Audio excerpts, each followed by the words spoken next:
नमस्ते दोस्तों, आप लोग ये जानते होंगे कि मूर्ति पूजा को सनातन धर्म में एक बहुत ही इम्पोर्टेंट पार्ट माना जाता है। लेकिन दूसरी ओर कुछ लोग इस पर कई सवाल उठाते हुए इसका विरोध भी करते हैं। इवन सनातन धर्म से निकले कई पंथ के लोग भी इसका विरोध करते हैं। इस कारण हमारे लिए सबसे इम्पोर्टेंट ये जानना है कि वैदिक सनातन ग्रंथ में मूर्ति पूजा को कहाँ तक सही माना गया है या फिर मूर्ति पूजा हमारे गलत परंपरा का एक हिस्सा है। आज की वीडियो में हमारा कोशिश रहेगा कि मूर्ति पूजा को लेकर सनातन शास्त्र में जो सिद्धांत दिया गया है उसे आप लोगों के सामने प्रस्तुत करना, जिससे आपको मूर्ति पूजा के नाम पर प्रचलित कुसंस्कृति और कर्मकांडों के बारे में परफेक्ट नॉलेज मिले। क्योंकि दूसरे पंथ के लोगों को छोड़ दे तो भी ज़्यादातर सनातन धर्म से जुड़े लोग ही इन सभी प्रश्नों का सेटिस्फाइड आंसर नहीं दे पाते, पर वही करोड़ों सनातनी वर्षों से इन पारंपरिक धार्मिक प्रथाओं का आंख बंद करके पालन करते आ रहे हैं। इस कारण वर्तमान समाज में जो पूजा या धार्मिक त्यौहार पारंपरिक संस्कृति और विचारधारा से भटककर कुप्रथा से दूषित हो रहा है।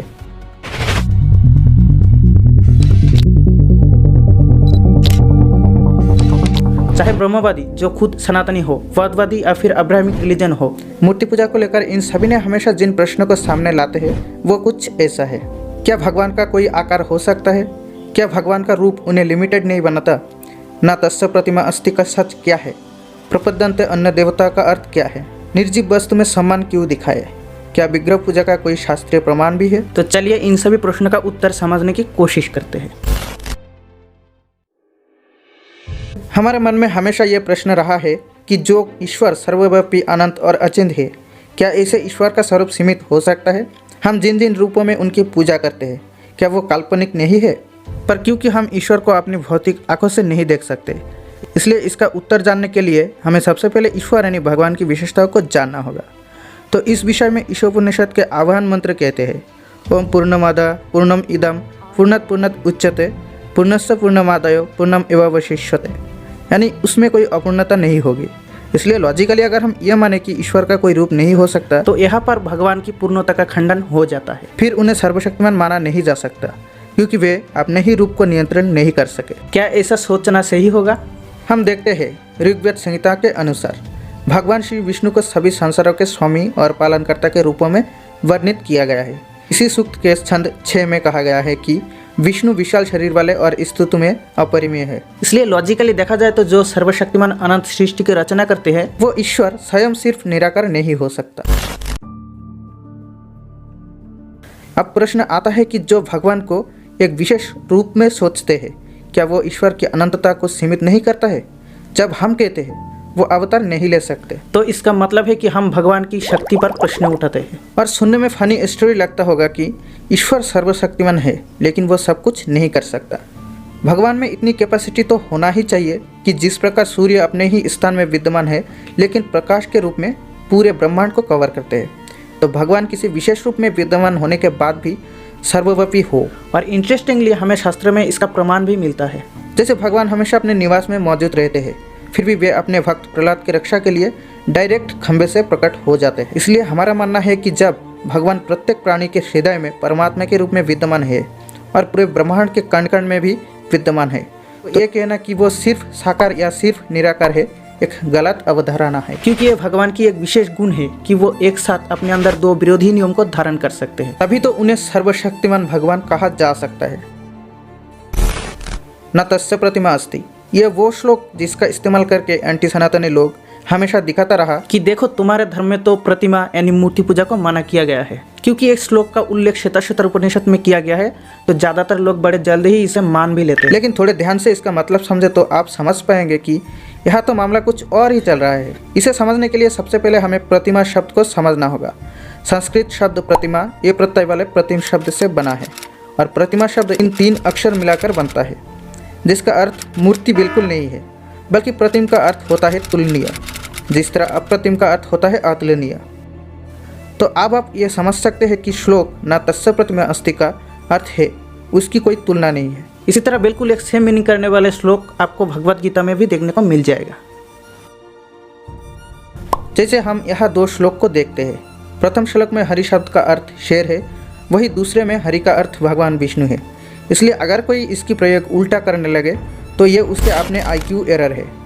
इंग्लिश में भी समटाइम हमें सेम रूल देखने को मिलता है, लेकिन कुछ धोखेबाज लोग गलत अर्थ से झूठ को सच साबित करने की कोशिश कर रहा है।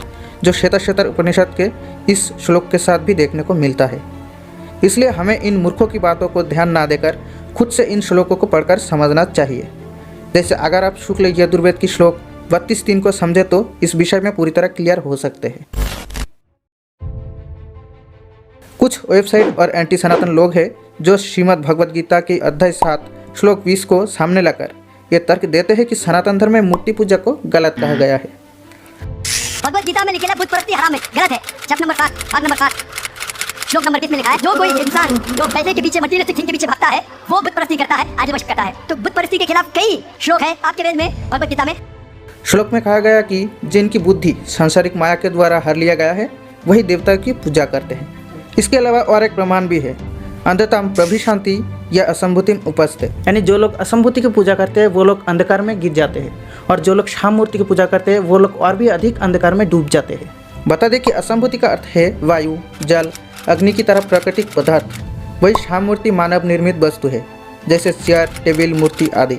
अब इन दो श्लोक के अनुसार आपको लगता होगा कि मूर्ति पूजा बिल्कुल गलत है, लेकिन चलिए अब इसे थोड़ा और गहराई से समझते हैं। भगवद गीता की जिस श्लोक की उल्लेख हमने किया है बिल्कुल उससे आगे की श्लोक, यानी श्लोक 19 में भी श्री कृष्ण कहते हैं बहुनम जन्मनामन्ते ज्ञानवान माम प्रपद्यन्ते वासुदेव सर्वमिति स महात्मा स दुर्लभः। अर्थात कई जन्मों के बाद विद्वान व्यक्ति मुझे सभी कारणों का परम कारण जानकर मेरी शरण लेता है और ऐसे महात्मा बहुत दुर्लभ है। और श्लोक 20 में कहा गया है जिनका ज्ञान भौतिक इच्छाओं द्वारा अपहरण कर लिया गया है वे अन्य देवी देवताओं की शरण लेते हैं। अगर हम दोनों श्लोकों को मिलाकर समझते तो श्री कृष्ण कहते हैं कई जन्मों के बाद विद्वान व्यक्ति मुझे सभी कारणों का परम कारण जानकर मेरी शरण लेता है, लेकिन जिनका ज्ञान भौतिक इच्छाओं द्वारा अपहरण कर लिया गया है वही मुझे छोड़कर अन्य देवी देवताओं की शरण लेते हैं। तो वास्तविक अर्थ ये है कि यहाँ पर भगवान कृष्ण की पूजा और देवताओं की पूजा के मध्य अंतर दिखाया गया है और कहा गया है कि भगवान श्री कृष्ण की पूजा ही श्रेष्ठ है। परंतु एंटी सनातनी लोग इस विषय को मूर्ति पूजा को नकारा गया है ये समझाकर खुद के साथ साथ लोगों को गुमराह करते हैं। एक लॉजिकल क्वेश्चन ये है कि भगवान की मूर्ति क्या भगवान के समान ही प्रभावशाली और शक्तिशाली हो सकता है? क्योंकि जब ऐसा होगा तभी हम विग्रह पर कुछ भी अर्पित करने पर भगवान को अर्पित हुआ है ये मान सकते हैं। अच्छा, हमने यहाँ पर मूर्ति नहीं विग्रह का उल्लेख किया है, इसलिए मूर्ति और विग्रह में क्या अंतर है थोड़ा इसे समझ लेते हैं। मूर्ति कला भौतिक सामग्रियों से बनी कला का एक नमूना है और विग्रह एक देव मूर्ति या शरीर है। मूर्ति शब्द का अर्थ आकार या स्वरूप है। इस अर्थ में विग्रह भी मूर्ति में गिना जाता है, लेकिन इस बात को समझे कि दोनों में कुछ डिफरेंट भी होती है। मूर्ति और विग्रह दोनों में मूर्ति सिर्फ मूर्ति तक ही सीमित होता है, लेकिन एक विग्रह मूर्ति के साथ साथ विग्रह भी है। अब सवाल आता है कि मूर्ति से ज़्यादा विग्रह की विशेषता क्यों है? तो देखो, सनातन शास्त्र में किसी देवी देवताओं की मूर्ति बनाकर शास्त्र के कठोर नियमों के अनुसार ही उसकी प्राण प्रतिष्ठा की जाती है और तब वो निर्जीव वस्तु से दिव्य विग्रह हो जाता है।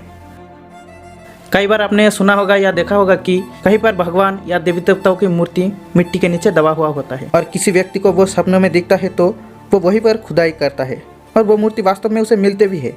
और ऐसा सिर्फ भगवान और देवी देवताओं की विग्रह के साथ होता है। उदाहरण के तौर पर आप उदयपुर के श्रीनाथ मंदिर के गोपाल विग्रह को ले सकते हैं, वरना राजा महाराजाओं के टाइम से आज भी अनगिनत मूर्ति मिट्टी के नीचे दबे हैं जो राजा लोग महल की सजावट के लिए इस्तेमाल किया करते थे। ऋग्वेद संहिता मंडल 7 प्रथम मंत्र में कहा गया है जो मनुष्य प्रशंसनीय भगवान विष्णु की अर्चना करते हैं, उन्हें हविष्यन्न प्रदान करते हैं, उसे धन की अभिलाषा होने पर शीघ्रता से उसे उपलब्ध करते हैं।